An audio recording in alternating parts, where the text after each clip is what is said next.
Okay, very good evening to one and all. And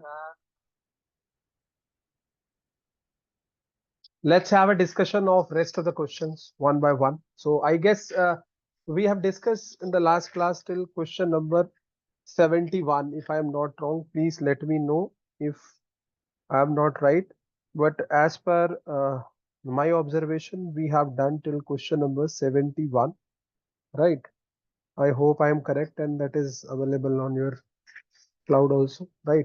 So let's move to straightforward to question number 72, and we have to keep working hard because the exam is just hang on for some time. But if you keep studying, then the things will be for favorable for you, and the NTPC exam is also coming. So we have to maintain the momentum for the upcoming NTPC exam, this exam which will be rescheduled, and for the December one also. But things cannot be done overnight, so we have to be consistent. And I'm happy to see that uh, most of you are turning out and putting up the hard work. And now we will be regular with the sessions, right? So let's start with the question number 72, which is also a very simple question directly taken from your booklet.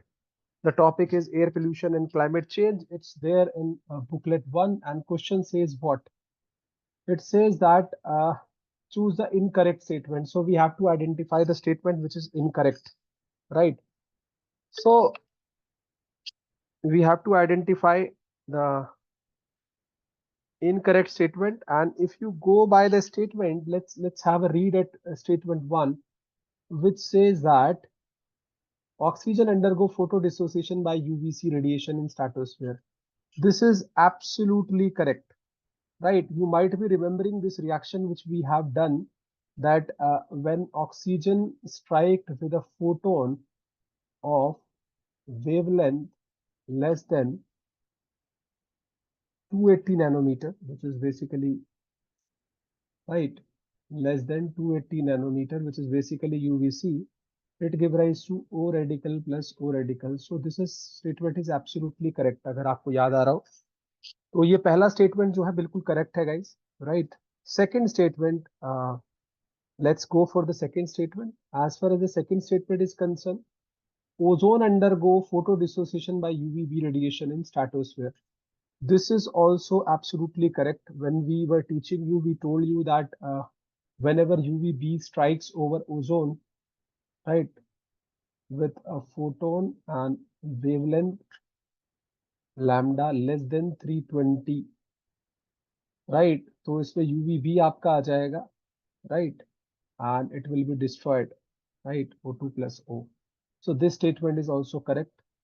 Then moving to the third statement, it says NO2 catalytic destruction cycle. तो आपको ये पता है कि NO basically destroy ozone while NO2 help in the formation of ozone. ये हमने अच्छी तरह से पढ़ा है when I was teaching you the air and climate change. लेकिन मैंने यूनिट लिया है तो मुझे ये बात पता है कि this was there, right?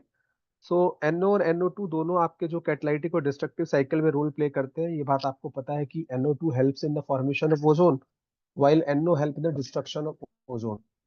So cycle of ozone stratosphere is initiated by photochemical reaction of N2O. Absolutely right. This reaction is when we have a photochemical reaction of N2O. तो ये भी आपका करेक्ट है स्टेटमेंट, इसमें भी कोई दो राय वाली बात नहीं है। फोर्थ पे आते हैं, ये रिपीटेड क्वेश्चन है और ये लास्ट टाइम भी क्वेश्चन आया था, 23 में भी ये था, मार्च में भी था, दिसंबर में भी था। अगेन ये क्वेश्चन रिपीट हो रहा है in the form of statement that catalytic active reservoir of chlorine in stratosphere is HCl gas and ClNO2, जिसको हम क्लोरीन नाइट्रेट भी कहते हैं। लिखने का एक और स्टाइल ClNO3 भी होता है, जिन्हों को मैंने पोलर स्ट्रेटोस्फेरिक क्लाउड जब मैंने पढ़ाया आप लोगों को तो हमने वहां पे ये किया था, राइट? हम इसको ClNO3 भी लिख सकते हैं। तो the nutshell of the story is, यहाँ पे ये इनएक्टिव रिजर्वायर आना था, ये एक्टिव रिजर्वायर नहीं आना था। ये मैंने पहले भी बताया दिसंबर वाले पेपर में, ये इनएक्टिव रिजर्वायर होना था। ये लिख दिया एक्टिव, तो ये स्टेटमेंट गाइस जो है आपकी रॉन्ग हो जाएगी। कैटालिटिकली इनएक्टिव रिजर्वायर ये आना था, so this statement is absolutely wrong. ठीक है, ये क्वेश्चन भी आपका रिपीटेड क्वेश्चन कह सकते हो, बिल्कुल ठीक बात है। दिसंबर में रिपीट था, मार्च में भी रिपीट है, ठीक है। यस इट इज इनएक्टिव, मैंने वही लिखा। तो हमसे इनकरेक्ट ही पूछ रहा है, तो इनकरेक्ट पूछ रहा है, तो करेक्ट आंसर गाइज आपका हो जाएगा स्टेटमेंट नंबर 4। तो 74 is 72 is 2, 72 is 4। The correct answer for 72 is 4। सबको क्लियर है क्या ये क्वेश्चन? जल्दी बताइए फटाफट। We will be discussing a significant number of question today as far as the this June 2024 paper which happened on 18th but got cancelled because of some discrepancies, and soon we are expecting, but the questions are good. We need to know the exact answer and the logics behind it, because I know that you will be getting a lot of question related to this in the upcoming exam also. Right, there will be a huge benefit for you people, so that's why we are requesting that we should work on it. I hope सबको clear है। 72 आपका 4 हो जाएगा, right. Fourth will be the correct answer for 72। Let's move to question number 73। तो ये बड़ा अच्छा question है गाइस, और ये बहुत कॉमन सी टेक्टिक्स है, और ये काफी बार आया भी हुआ है। और जियोमेटिक्स का जो नया गेट में पेपर स्टार्ट हुआ है, वहां पे भी इस क्वेश्चन के कुछ ग्लिम्स देखे गए जब क्वेश्चन ये स्टार्ट हुआ है। तो let's see question number 73। Which one of the following are most commonly used expressing image classification accuracy? तो जब आप इमेज की क्लासिफिकेशन करते हैं और उसको एक्यूरेटली जज करते हैं, तो किस तरह की जो चीजें हैं आप चेक में रखते हैं? तो जब हम इस तरह की चीजें करते हैं, तो चेक में रखने के लिए हमारे पास कुछ टूल्स होते हैं, या आप ये कह सकते हैं that what are the techniques that for expression of the accuracy of image classification, और how we classify the image, what kind of things और टूल्स वी यूज। तो उन टूल्स को हम यूज करते हैं, काफी सारे टूल हम वहां पे यूज करते हैं। तो गाइज वहां पे हम यूज करते हैं क्या? कंफ्यूजन मैट्रिक्स हम बनाते हैं वहां पे, right. We also use error matrix, remove the error, right. And then we also draw contingency table, right. ये तीन तरह के टूल आपको मिलेंगे जब भी आप अच्छी बुक्स पढ़ेंगे, इमेज क्लासिफिकेशन की, जीआईएस, रिमोट सेंसिंग में जाएंगे, इस तरह की चीजें आप देखेंगे। तो आपको मिलेगा कि कंफ्यूजन मैट्रिक्स बनाई जाती है, एरर मैट्रिक्स बनाई जाती है, और कंटीजेंसी टेबल हम बनाते हैं वहां पे, राइट। कमीशन टेबल और ट्रांजिशन मैट्रिक्स का कोई रोल वहां पे नहीं दिखता है, ये क्लासिफिकेशन में उनके नहीं यूज होते। तो सिंपल सा लॉजिक है, क्योंकि हम ये ब्रीफ डिस्कशन कर रहे हैं, डिटेल सोल्यूशन इंस्टीट्यूट इश्यू करेगा सभी स्टूडेंट्स को, right, once we are done.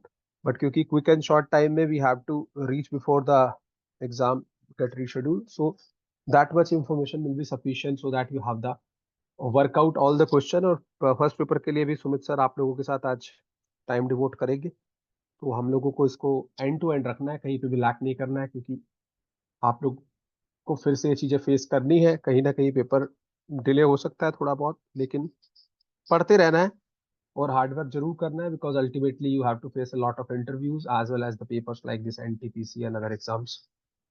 सो यहाँ पे आप देख सकते हैं कि कंफ्यूजन मैट्रिक्स यूज होता है, कंटीजेंसी टेबल यूज होता है, एरर मैट्रिक्स होता है। तो करेक्ट आंसर आपका गाइज यहाँ पे हो जाएगा बी, सी एंड डी। इसको भी आप इजीली डाइजेस्ट कर सकते हैं। तो कंफ्यूजन मैट्रिक्स हम यूज करते हैं for classification purpose, error matrix और contingency table. So correct answer question number 73 would be 2। तो आपका जो करेक्ट आंसर है 73 का गाइज, वो हो जाएगा 2। क्लियर है सबको? जल्दी बताइए। क्वेश्चन नंबर 73 क्लियर है? कोई डाउट किसी को 73 में? जल्दी से बताइए। ठीक है, आगे चलते हैं हम लोग नेक्स्ट क्वेश्चन पे। नेक्स्ट क्वेश्चन की जब बात करते हैं, बहुत ही इजी क्वेश्चन है, मैडम ने आपको पढ़ाया था, काई स्क्वायर टेस्ट है, और बहुत ही इजी है, इसमें कुछ होना ही नहीं था। मतलब जब सब कुछ आपको दिया हुआ है, जस्ट वो ये पूछना चाह रहा है आपसे कि जब आप काई स्क्वायर टेस्ट करते हैं, राइट, और आपको ये पता है कि जो काई स्क्वायर टेस्ट है वो नॉन पैरामीट्रिक में आता है। तो काई स्क्वायर टेस्ट जब आप करते हैं, और 2/2, जैसे काई स्क्वायर जो आपका independent assortment, goodness of fit और होमोजेनिटी, तीन तरह का आपका उसमें वेरिएशन होता है।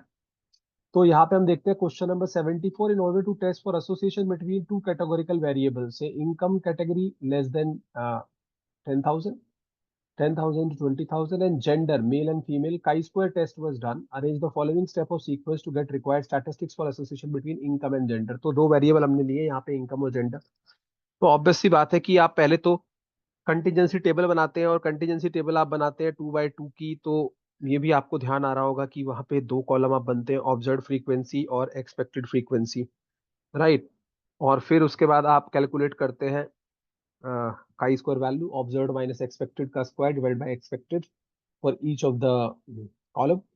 तो यहाँ पे ये स्टेप स्टार्टिंग कैसे होते हैं, मेन पर्पस ये है। तो सबसे पहले गाइज आपको बनानी होती है 2 by 2 की टेबल। तो सबसे पहला काम हमारा काई स्क्वायर में होता है, इस तरह के क्वेश्चन में कंटीजेंसी टेबल में, tabulate the observed cell frequency in 2 by 2 contingency table. तो ये आपको ध्यान रखना पड़ेगा कि 2 by 2 की हम टेबल सबसे पहले बनाते हैं। तो ई जो स्टेप है वो सबसे पहले आता है। ई स्टेप के बाद आप क्या करते हैं, आप एक्सपेक्टेड फ्रीक्वेंसीज कैलकुलेट करते हैं। तो ई के बाद आपका ए आता है। तो जैसे ही आपको दिखा कि ई के बाद ए है, तो ये बाकी सारे कट जाएंगे ऑप्शन, ठीक है। तो आप फिर उसके बाद बनाते हैं एक्सपेक्टेड सेल फ्रीक्वेंसी, फिर आप उसके बाद कैलकुलेट करते हैं chi square value, all of you are aware, observed minus expected का whole square divide by expected. ये बहुत सारे क्वेश्चन भी मैडम ने कराए आपको। देन फिर आप कंपेयर करते हैं कैलकुलेटेड वैल्यू और टेबुलेटेड वैल्यू को, राइट। तो compare and calculate the chi square statistics with critical value of chi square at 1 degree of freedom, क्योंकि n-1 होता है, तो 2-1 हो जाएगा यहाँ पे। तो ये आपका हो गया। एंड देन फाइनली अगर आपका calculated value is more than the tabulated value, तो we reject the null hypothesis, otherwise we accept the alternate hypothesis. तो ये रहता है प्रोटोकॉल, रिजेक्ट और एक्सेप्ट द नल हाइपोथेसिस। तो ये प्रोटोकॉल है, और फाइनली 2 इसमें करेक्ट आंसर हो जाएगा आपका। सिंपल सा है, सभी लोगों ने जिन्होंने पढ़ा है स्टैटिस्टिक्स, हमने भी पढ़ाया है, मेरा भी एक कोर्स है साथ में। तो ये EABCD is the correct answer, and hence यहाँ पे आपका 2 is the correct answer for this question. Is this clear to each and everyone? जल्दी बताइए, क्वेश्चन नंबर 74 में किसी को कोई डाउट है? जल्दी से, anyone having any doubt in question number 74? Quickly guys. Clear है, सभी को क्लियर है। अब हम चलते हैं अगले क्वेश्चन पे। अगला क्वेश्चन तो फिर से रिपीटेड क्वेश्चन है, मैं बार बार कहता हूँ, ये टेस्ट में भी था, आपके टेस्ट सीरीज में भी था, और सबको पता है कि न्यूक्लियर फ्यूल मिनरल कौन है, पिच ब्लेंड है।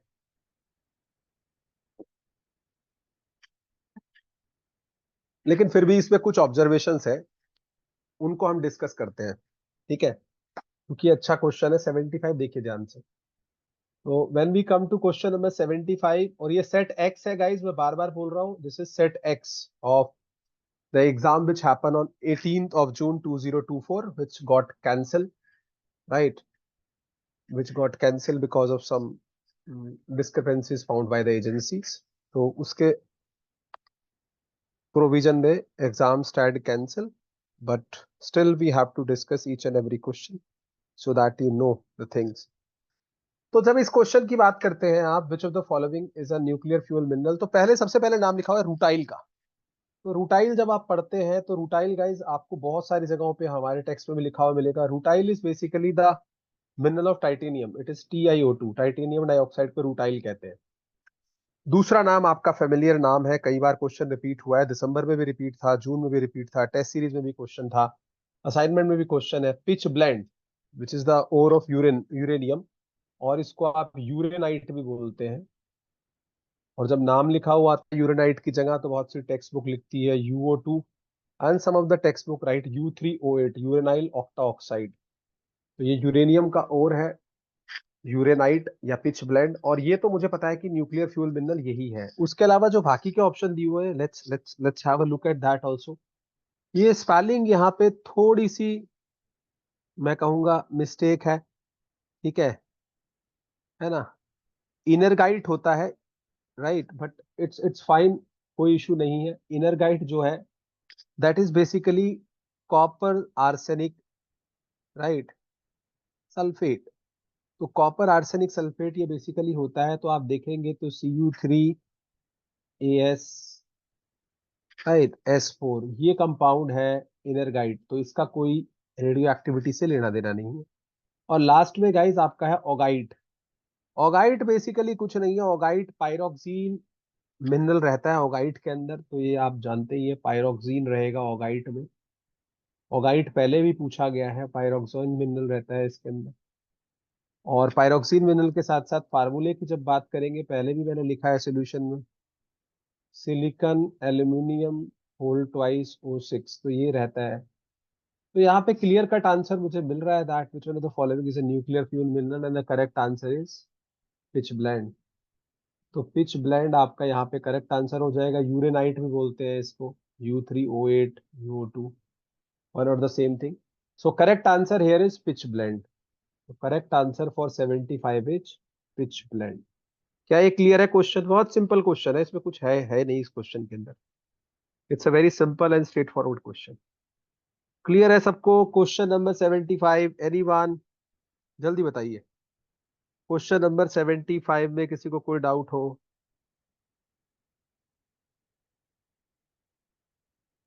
किसी को कोई डाउट हो?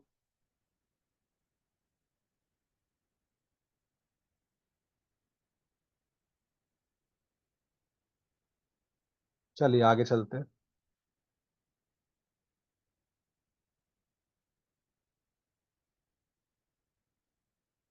ये क्वेश्चन बड़ा अच्छा क्वेश्चन है, कुछ इसमें हिंट भी थे क्वेश्चन नंबर 76 में, और कुछ अच्छे क्वेश्चन भी यहाँ से आपको, मतलब बड़ा अच्छा क्वेश्चन मैं इसको कहूंगा, क्योंकि ये एक फैक्ट इसमें जो पहली बार आया है।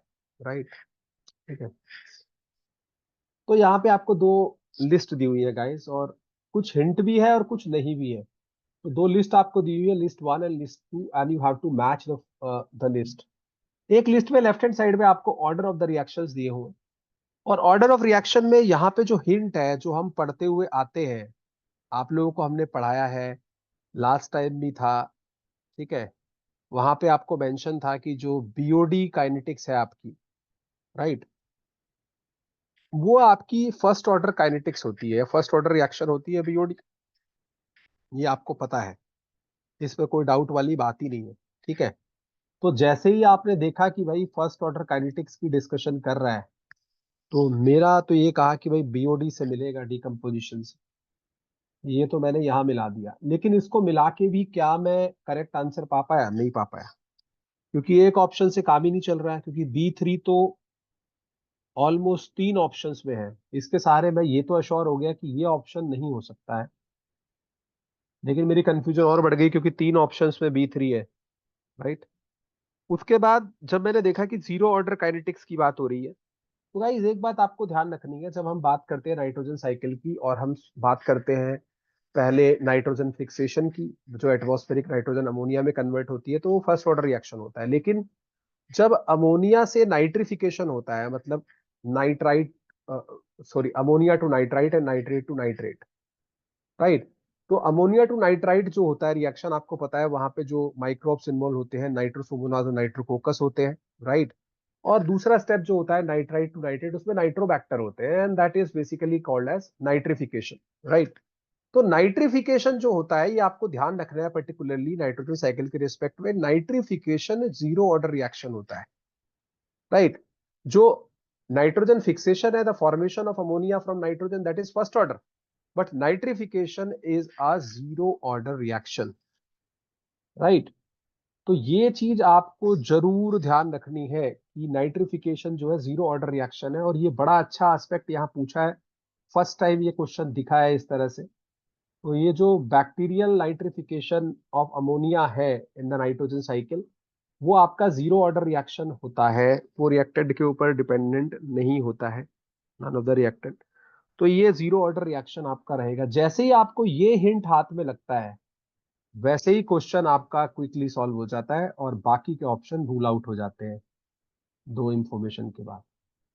तो यहां से ये रूलिंग आउट होता है, जैसे ही आपको दिखता है कि मेरा ए तो जो है वो सेकंड है, ठीक है। उसके बाद आपको ध्यान रखना है कि जो आप बायो ट्रांसफॉर्मेशन की बात करते हो, वहां पे आपके टाइप 1 टाइप 2 दोनों तरह के बायो ट्रांसफॉर्मेशन होते हैं, आपको याद आ रहा होगा। इकोटॉक्सिकोलॉजी में भी हम पढ़ते हैं, हमने पहले भी पढ़ाया है बायो ट्रांसफॉर्मेशन के बारे में, टाइप 1 टाइप 2 दोनों तरह के होते हैं।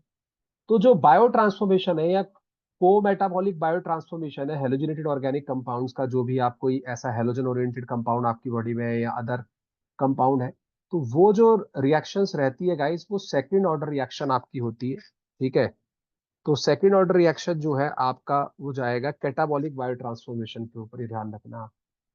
तो जो भी को मेटाबॉलिक बायो ट्रांसफॉर्मेशन होगा, आपको याद आ रहा होगा टाइप 1 टाइप 2 दो तरह के बायो ट्रांसफॉर्मेशन होते हैं। और अगर आप बुक पढ़ेंगे essential of toxicology Casarett and Doull, तो वहां पे भी बहुत सारा इसका डिटेल डिस्क्रिप्शन आपको दिया हुआ है, राइट। तो ये आपको ध्यान रखना है। तो करेक्ट आंसर यहाँ पे हो गया को metabolic bio transformation of some halogenated organic compound, second order. और लास्ट में जो ग्लूकोज का आपका ऑक्सीडेशन आप देखते हैं, कंजुकेटिव रिएक्शन होती है, जो ग्लाइकोलिसिस आप देखते हैं वहां पे, और बहुत सारे एंजाइम एक साथ काम करते हैं वहां पे, ग्लूकोज 6 फॉस्फेट डिहाइड्रोजिनेज, और बहुत सारे एंजाइम हैं जिन्होंने पढ़ा है oxidation of glucose by aerobic bacteria. तो ये तो आपका डायरेक्ट डायरेक्ट मैच कर जाता है कि कंजुकेटिव रिएक्शन है ऑक्सीडेशन ऑफ ग्लूकोज। तो डी आपका 4 हो गया। और ये अच्छा क्वेश्चन है, क्योंकि सभी स्टूडेंट को शायद ये आइडिया नहीं होता कि जो बैक्टीरियल नाइट्रिफिकेशन होता है, कन्वर्जन ऑफ नाइट्र ammonia into nitrite and nitrite into nitrate, that is a zero order reaction. तो यहाँ पे करेक्ट आंसर गाइज आपका हो जाएगा 1। Correct answer is 1। और एनटीए अगर फ्यूचर में इसकी की देगा तो वो भी इसका आंसर 1 ही देगा, क्योंकि फाइनल आंसर की एनटीए ने देनी है, बट मोस्ट प्रोबेबली ये फाइनल ही आप आंसर मानिए, because a proper homework have been done from our team regarding this question. ऐसे हम लोग डिस्कशन के लिए नहीं स्टूडेंट को इनवाइट करते। तो ये हमारी साइड से 99.99% अगर क्वेश्चन आपका ये first is the correct answer यहाँ पे। तो ये इसका लॉजिकल करेक्ट आंसर है, 76 इज 1। किसी को कोई डाउट है इसमें? आप साइंटिफिक लिटरेचर चेक कर सकते हैं, बहुत सारे पेपर्स आपको अवेलेबल है on the activity of bacterial nitrification of ammonia. तो जीरो ऑर्डर का डिस्कशन वहां पे साइंटिस्ट लोगों ने किया है, बहुत बार जिक्र किया है जीरो ऑर्डर का। किसी को कोई डाउट है क्वेश्चन नंबर 76 में? जल्दी बताइए फटाफट। Any one having any doubt in 76? किसी को कोई डाउट है? अगर कोई डाउट है, you are most welcome to discuss with us live. हमें कोई उसमें इशू नहीं है। ये डिस्कशन हमारे स्टूडेंट के लिए हमने इसीलिए इनवाइट किया है कि कोई कंफ्यूजन ना रहे, क्योंकि ये पेपर फ्रेश पेपर है, ये आपके पास है। ऑलमोस्ट 100 क्वेश्चन सब्जेक्ट के हैं, 50 क्वेश्चन पेपर 1 के हैं। तो we want that more addition to the variety, the kind of homework the institute and the team have done, जो आपको फ्यूचर में और एज दे in comparison to the other people. Let's come to the next question 77। ये तो आपका pet question है, multiple times ये रिपीट हुआ है। इस बार कॉलम की फॉर्म में है, कई बार ऐसे भी आ जाता है। और ये बहुत सिंपल क्वेश्चन है, डायरेक्ट आपकी बुकलेट से पिक किया गया है, जहां पे आपको लॉ एंड पॉलिसीज पढ़ाई गई है। ठीक है, मनीषा मैम ने आपको पढ़ाई है। तो एक जगह पे आपको कन्वेंशंस दी हुई है लेफ्ट हैंड साइड पर, एक जगह इन्वायरमेंटल इश्यूज दिए हुए हैं।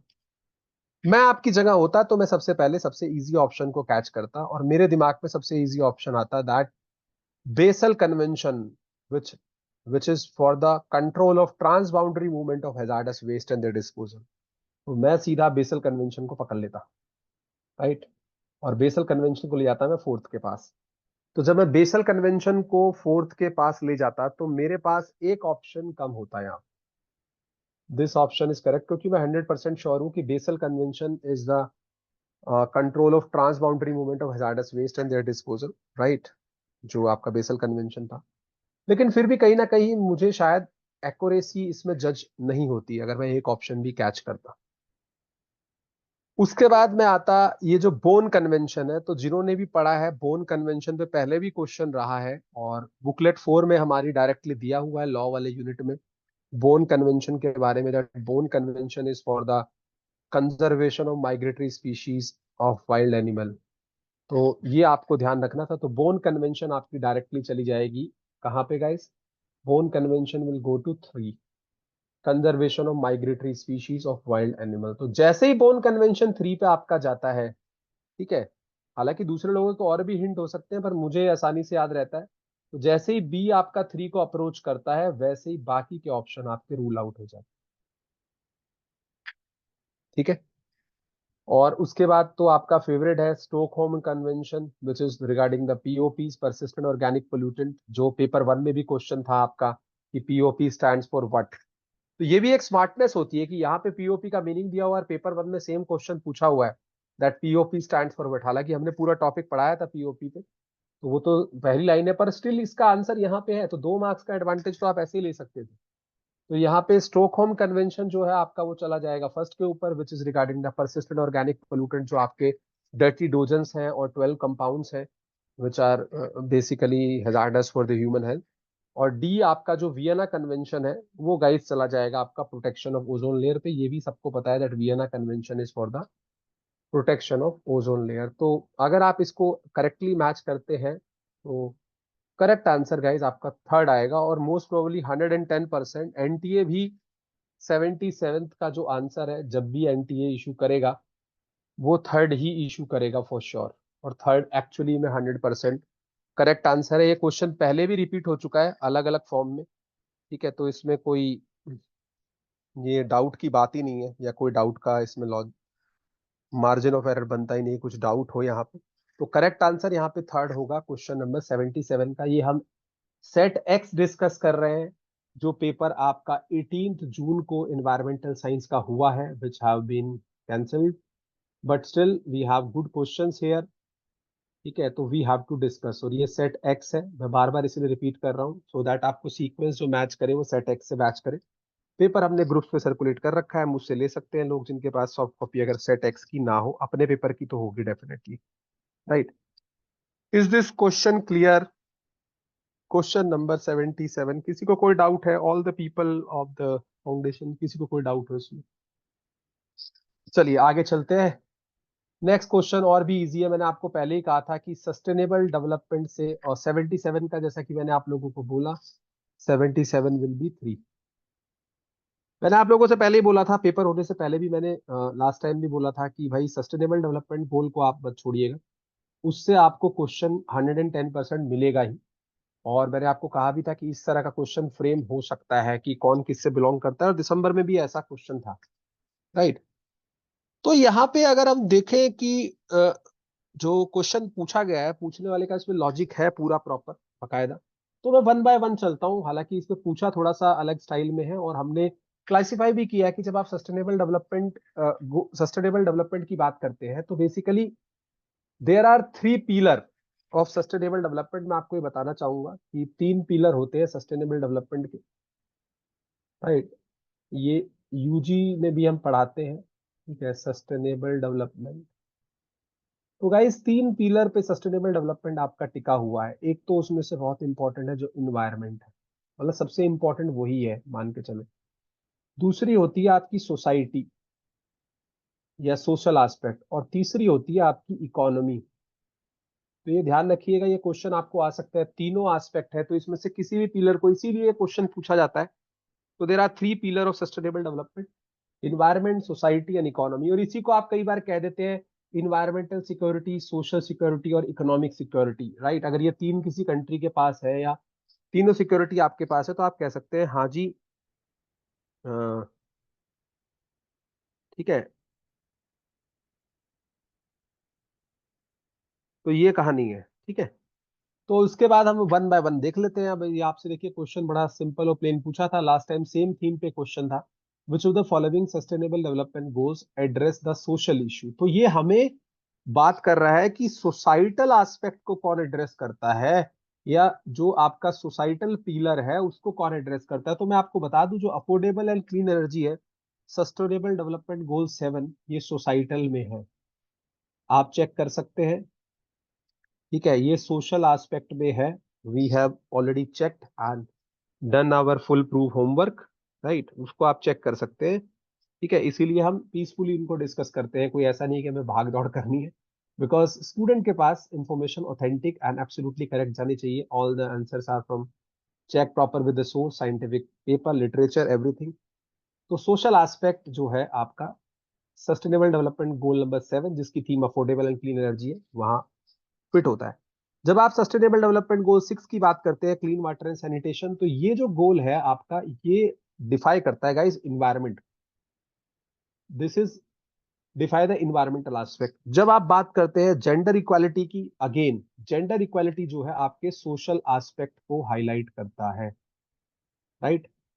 और जब आप बात करते हैं रिड्यूस इनइक्वालिटी की, ये आपकी हाईलाइट करता है इकोनॉमिक एस्पेक्ट को, गोल नंबर 10 जो है, ठीक है, इकोनॉमिक एस्पेक्ट को हाईलाइट करता है। फिर आपका जो गोल नंबर 11 है, सस्टेनेबल डेवलपमेंट गोल का गोल नंबर जो 11 है, ठीक है, आप देखिएगा जरा ध्यान से।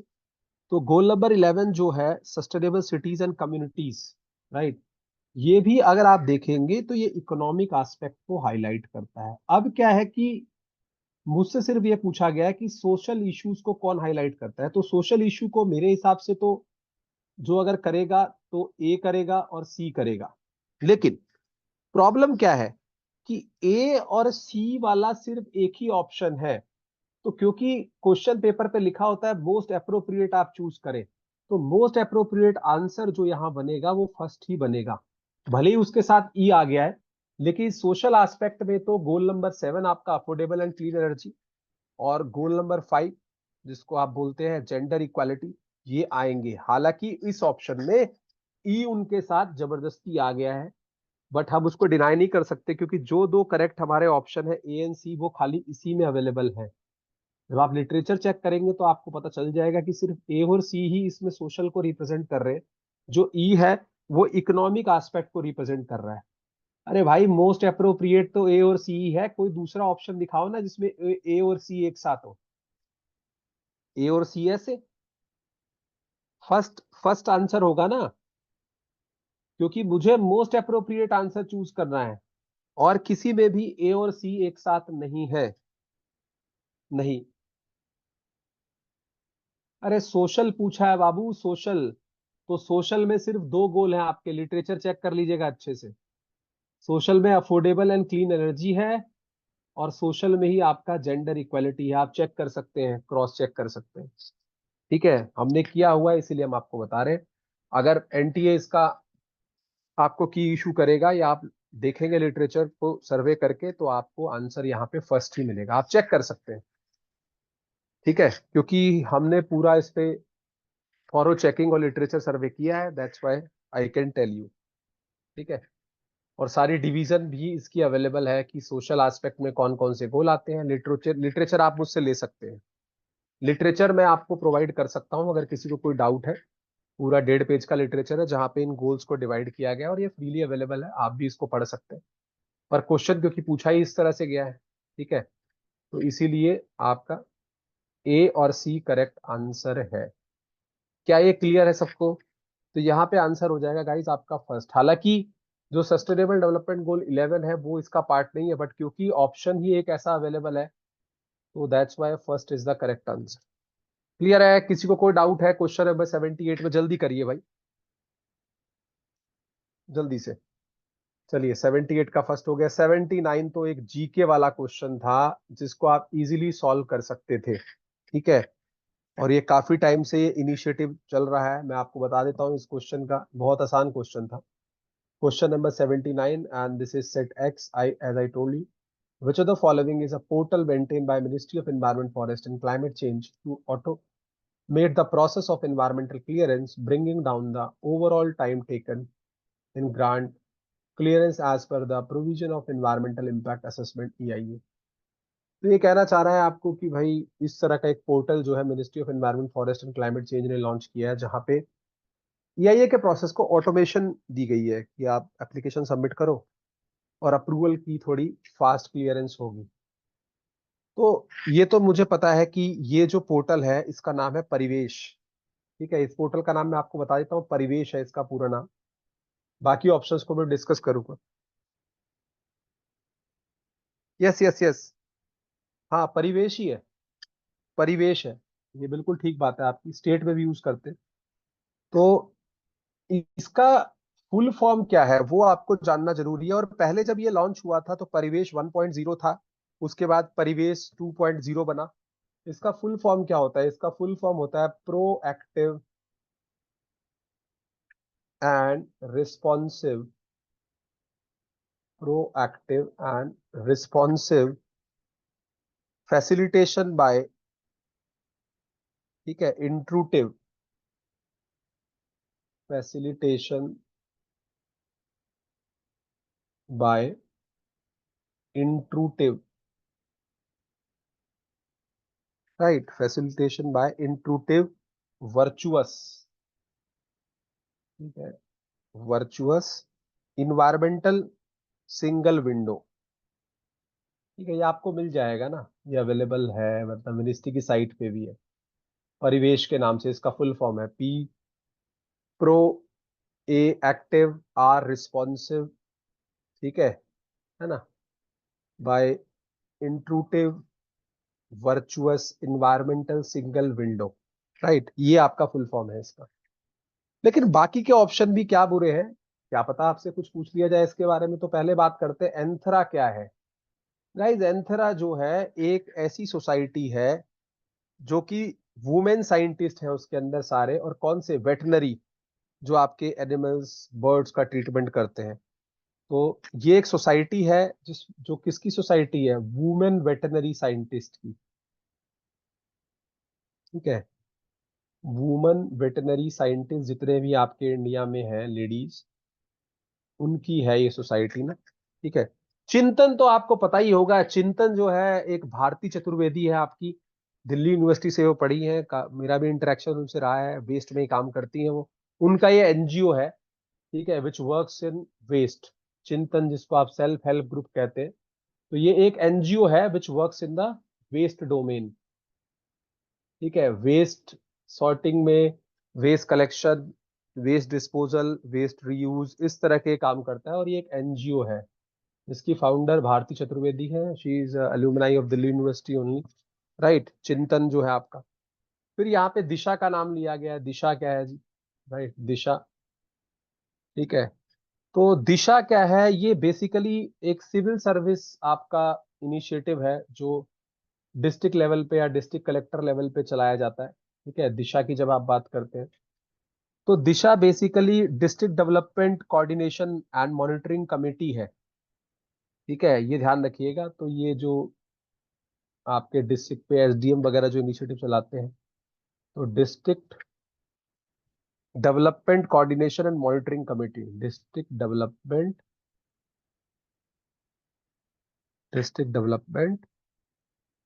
कोऑर्डिनेशन, ठीक है, एंड मॉनिटरिंग कमेटी, ठीक है, मॉनिटरिंग कमेटी। तो ये इसके बारे में कुछ कुछ थोड़ा थोड़ा जो है ज्ञान था जो आपको पता होना चाहिए, कि भाई थोड़ा सा क्लियरिटी हो। तो यहाँ पे करेक्ट आंसर इसका परिवेश हो जाएगा, इसमें कोई डाउट ही नहीं है। परिवेश के दो वर्जन है, परिवेश 1.0 एंड परिवेश 2.0। आजकल परिवेश आपका 2.0 चला हुआ है, आप देख सकते हैं मिनिस्ट्री की वेबसाइट पे, आपको ये मिल जाएगा। तो करेक्ट आंसर आपका यहाँ पे फोर्थ हो गया। किसी को कोई डाउट है क्वेश्चन नंबर 79 में, जल्दी बताइए। किसी को क्या कोई डाउट है क्वेश्चन नंबर 79 में?